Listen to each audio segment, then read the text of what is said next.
Many people believe starting a business requires a massive leap of faith.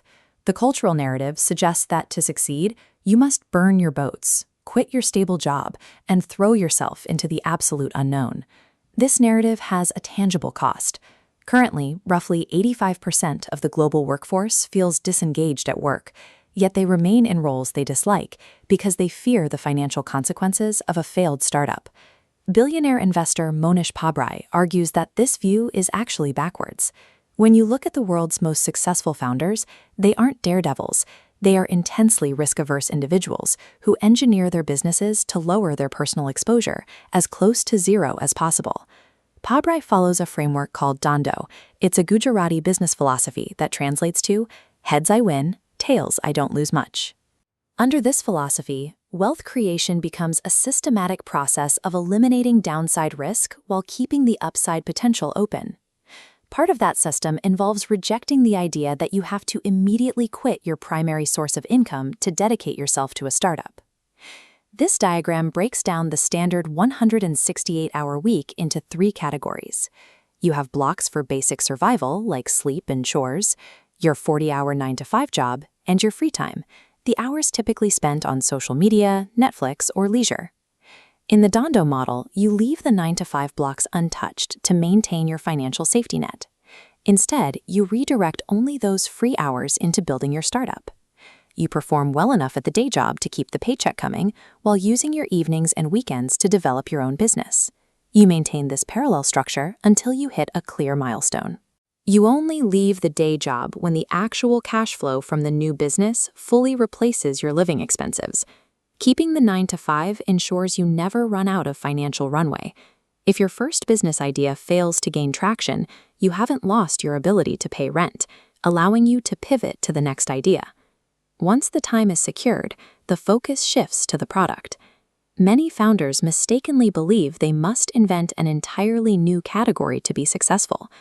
Bill Gates built Microsoft's foundational success by identifying and copying existing software. Microsoft Word was modeled after WordPerfect, and Excel was created to compete with Lotus. Sam Walton applied the same principle to retail. He meticulously visited thousands of competitor stores to copy their layouts and pricing strategies, essentially building Walmart by refining what worked at rivals like Sears and Kmart. This strategy focuses on the offering gap, taking a proven model and moving it to a new market.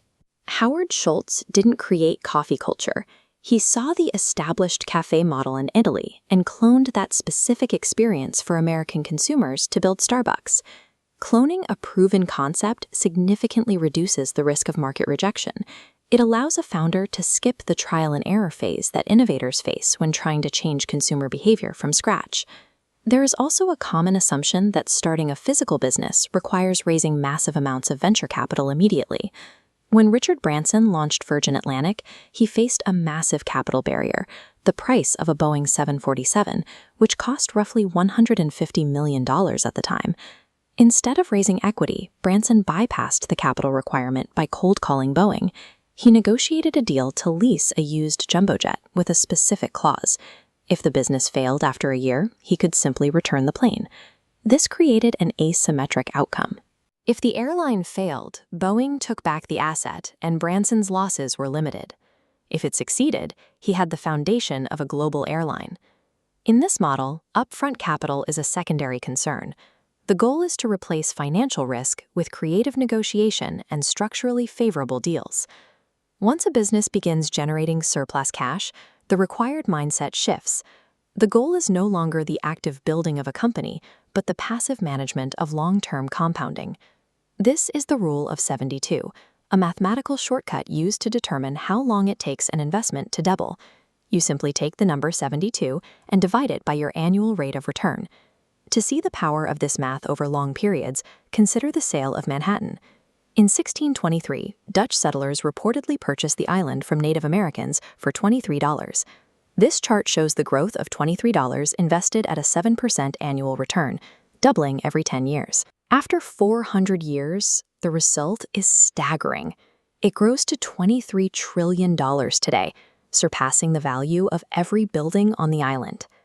When building wealth, The length of the investment runway is often more influential than the starting capital, or chasing high-risk, high-yield returns. The actual mechanics of success differ significantly from the common myths. Success does not require quitting a job prematurely, inventing a novel product, or raising millions in debt. Instead, rely on cloning ideas, utilizing free time effectively, and securing limited downside. The end game is taking the cash generated by these ventures and putting it into broad market indices, allowing the math of time to take over. Financial freedom can be a patient, methodical process of construction, developing a new vehicle while remaining safely on the ground.